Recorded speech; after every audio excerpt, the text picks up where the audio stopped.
स्वागत है मेरे प्यारे मित्रों। तो फिर अभी हम फैन और वाई की कहानी को आगे बढ़ाते हैं। आज की शुरुआत में हमें दिखाया जाता है फैन और वाई लिविंग रूम में बैठकर अपना केक खाते हुए बातें कर रहे थे, जहां फैन वाई से कहता है, बेवकूफ कहीं के, मैंने तुम्हें कहा था ना कि मोमबत्ती को फूंक मारने से पहले अपना विश मांग लेना, पर तुमने तो पहले ही मोमबत्ती को फूंक मार दिया और ऐसे भी तुम्हारा विश बहुत ही बचकाना था। खैर वाई, बहुत सालों बाद मैं तुम्हारे साथ तुम्हारे बर्थडे में हूँ, तुम्हें अच्छा तो लग रहा है ना वाई? वाई तब परेशान होने का नौटंकी करता हुआ कहता है कि फैन भैया, मुझे अच्छा तो लग रहा है, पर मेरे बर्थडे में मेरा गांव का रस्म तो हुआ ही नहीं। ये सुनकर फैन चौंक जाता है। फैन पूछता है कि क्या तुम्हारा गांव का रस्म, ये क्या है? वाई बताता है कि वाई अपने जन्म के समय से ही अपनी सगी मॉम के साथ एक गांव में रहता था और यहाँ वाई पहली बार फैन को अपनी सगी मॉम के बारे में बहुत सारी बातें बताता है। वाई कहता है कि वाई की सगी मॉम बहुत ही भोली भाली लड़की थी। उनका बस एक ही गलती था कि वो वाई के पिताजी से प्यार कर बैठी, और जब वाई के पिताजी के परिवार वालों को वाई की मॉम खतरा लगने लगता है, तब वो लोग वाई की सगी मॉम को जान से मरवा देते हैं और वाई को अपने घर उठा ले आते हैं, जहां वाई की सौतेली मॉम वाई के ऊपर बहुत ज्यादा टॉर्चर करती थी। वो औरत वाई को मारती थी, पीटती थी और वाई को वाई के सगी मॉम के बारे में बहुत ही गंदी गंदी बातें कहती थी। एक दिन वाई इन सारी टॉर्चर से बचने के लिए अपने पिताजी के घर से भाग जाता है, और जहां रास्ते में पहली बार वाई का मुलाकात फैन से होता है। खैर, ये सारी बातें वाई फैन को बताने के बाद कहता है कि फैन भैया ने क्या किया। वाई जिस नरक से भाग कर आया था, फैन भैया ने तो वाई को फिर से उस नरक में धकेल दिया। ये सुनकर फैन को बहुत ही बुरा लगता है। फैन वाई से माफी मांगता हुआ कहता है कि वाई, अगर मुझे पहले पता होता कि तुम्हारे परिवार वाले इस तरीके के दरिंदे होंगे तो मैं तुम्हें वहां कभी नहीं भेजता। वाई अपना मुंह फेरते हुए कहता है कि खैर जाने दो इन सारी बातों को, अभी ये सारी बातें कहने और सुनने के लिए बहुत देर हो चुका है। उसके बाद वाई फिर से अपने पॉइंट में आता है और फैन से कहने लगता है कि वाई जब बहुत छोटा था तब वाई की सगी मॉम ने एक दिन वाई को वाई के गांव के रस्म के बारे में बताया था। फैन पूछता है कि अच्छा ठीक है, तो बताओ तुम्हारे गांव के रस्म में क्या होता है? वाई भोला शक्ल बनाकर कहता है कि मेरी मॉम ने कहा था कि जब कोई लड़का 19 साल का हो जाता है, उसके 19वें बर्थडे में उसे सही मायने में मर्द कहलाते हैं, और वो सही मायने में मर्द बने इसके लिए उसे किसी के साथ अपने 19वें बर्थडे में वो सब करना पड़ता है। तो यह है मेरे गांव का रस्म, वरना उस लड़की को कोई मर्द नहीं मानता। ये सुनकर फैन चौंक जाता है। फैन कहता है कि क्या, ये कैसा रस्म हुआ? वाई तब दुखी शक्ल बनाता हुआ फैन से कहता है कि फैन भैया, आप इतना चौंक क्यों रहे हो? ऐसा होता है गांव के रस्म में, मेरी मॉम ने बताया है, और ये तो मेरा 19वां बर्थडे है और मैंने अब तक किसी के साथ वो सब नहीं किया। इसका मतलब मैं सही मायने में मर्द नहीं कहलाऊंगा। खैर कोई बात नहीं, इस दुख को मैं सह लूंगा, और अगर आप चाहते हो कि मैं दुखी ना हो तो आप इस रस्म को पूरा करने के लिए मेरा मदद कर सकते हो। फैन भैया, आप मेरा मदद करोगे है ना? और यहाँ फैन वाई के चिकनी चुपड़ी बातों पर आ जाता है और वाई से कहता है कि अच्छा ठीक है वाई, तुम इतना दुखी मत हो, ये तो बस तुम्हारे गांव का रस्म ही तो है, मैं देखता हूँ कि क्या किया जा सकता है। वाई डेविल स्माइल करता हुआ मन ही मन कहता है कि क्या मान गया? खैर फिर भी मैं आपसे ज्यादा जिद नहीं करूंगा, पर फिर भी देखते हैं कि आप क्या करते हो। उसके बाद वाई फैन के नजदीक आकर फैन का शोल्डर पकड़ता है और बहुत ही सीरियस होता हुआ फैन को बताता है, फैन भैया, मेरी मॉम ने बताया था कि अगर किसी कारण ये रस्म 19वें जन्मदिन के दिन पूरा नहीं होता तो इस रस्म को मुहूर्त देखकर करना चाहिए। और फैन भैया, मैंने मुहूर्त पहले ही देख लिया है, आप मेरे ऊपर विश्वास कीजिए, और मुहूर्त ना कल तक का है, तो हमें जो भी करना होगा जल्दी करना होगा। और वाई फिर से फैन से पूछता है कि फैन भैया, आप इस रस्म को पूरा करने के लिए मेरा मदद करोगे, है ना? फैन वाई का सीरियसनेस देखकर चिंता में पड़ जाता है।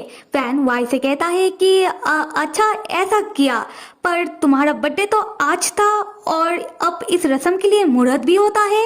खैर, अगर तुम्हारे लिए ये रस्म इतना ही जरूरी है तो मुहूर्त तो कल तक का है, तो तुम मुझे कल तक का वक्त दो, मैं तुम्हारे लिए कुछ बंदोबस्त करता हूँ। और अभी बहुत रात हो चुकी है, तो वाई जाओ, जाकर तुम आराम करो। वाई तो फैन को हक करने लगता है और हम देख पाते हैं कि वाई मुस्कुरा रहा होता है।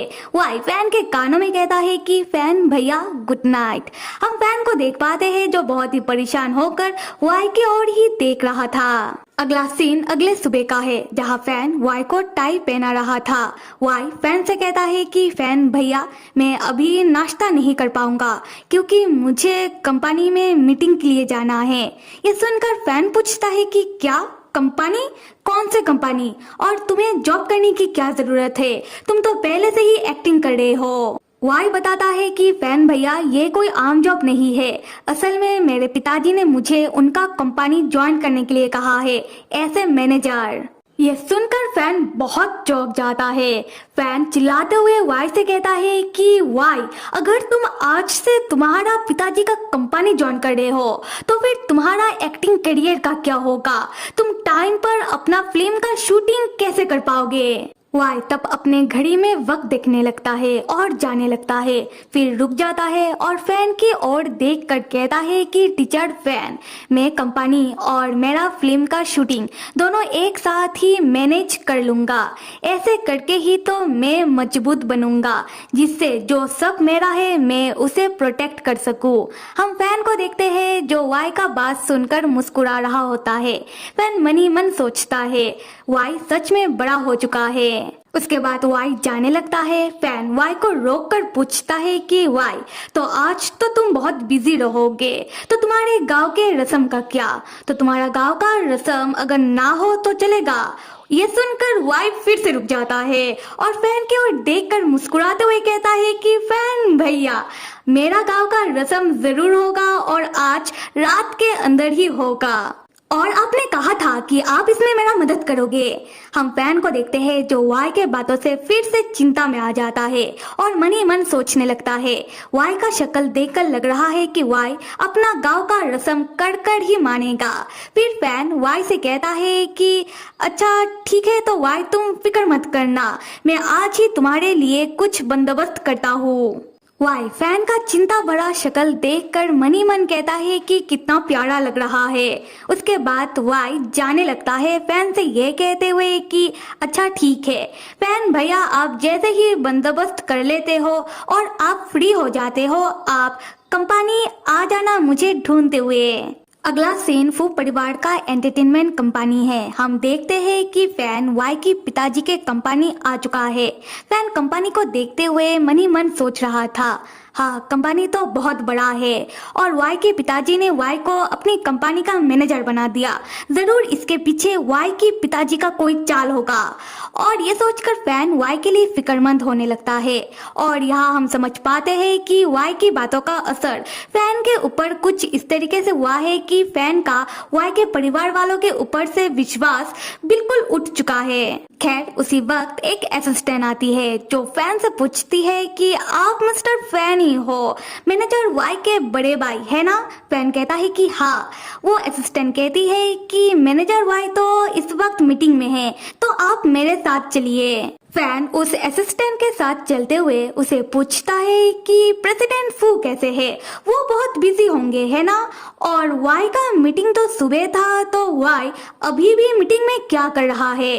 तब वो असिस्टेंट बताती है कि हाँ प्रेसिडेंट फू बहुत ही बिजी है और मैनेजर वाई बहुत यंग, तो उन्हें काम सीखना पड़ रहा है, इसीलिए उन्हें बहुत सारा मीटिंग अटेंड करना पड़ रहा है। फिर असिस्टेंट बताती है कि मैनेजर वाई ज्यादा यंग होने के कारण सब उनके ऊपर विश्वास नहीं कर पा रहे हैं, पर मैं तो यही कहूंगी कि मैनेजर वाई यंग होने के बाद भी वो आज पहले दिन ही काम में उन्होंने बहुत सारा काम सीख लिया है और मुझे विश्वास है कि बहुत जल्दी ही सारे लोग मैनेजर वाई को अपना लेंगे। ये सुनकर फैन खुश होता है। उसके बाद असिस्टेंट फैन से कहती है कि मिस्टर फैन, हम आ चुके हैं। ये मैनेजर वाई का केबिन है, आप जाकर उनके केबिन में उनका इंतजार कर सकते हो। और ठीक सामने के कमरे में ही मैनेजर वाई का मीटिंग चल रहा है, आप चाहे तो वहां से मैनेजर वाई को देख सकते हो।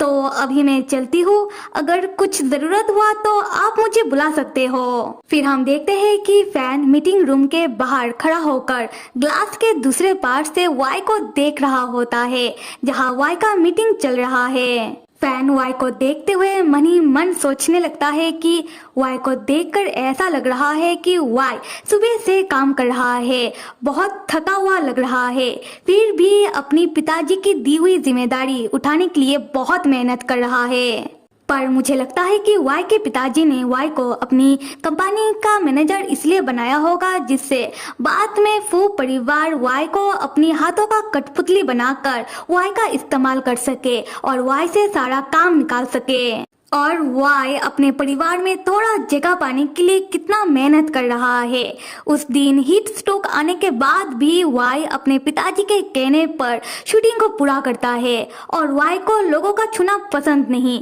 फिर भी वाई शूटिंग में किसिंग सीन करता है, जिससे बाद में वाई को सफाई का दौरा पड़ने लगा। मुझे अभी भी याद है जब बचपन में मैं पहली बार वाई से मिला था। वाई हमेशा एक अच्छा बच्चा बनकर रहता था, जिससे मुझे कोई तकलीफ ना हो। उसके बाद फैन वाई की ओर देखकर भावुक होकर कहता है कि वाई मेरे छोटे भाई, मुझे पता है कि मैं तुम्हारा किसी काम ना आ सका, पर मैं सच में चाहता हूँ कि तुम्हें कोई ऐसा मिले जो हमेशा तुम्हारे साथ रह सके। तो फिर मेरे प्यारे मित्रों, अगर मेरा एक्सप्लेनेशन पसंद आ रहा है तो कमेंट करके बताओ। Till then stay with me and see you.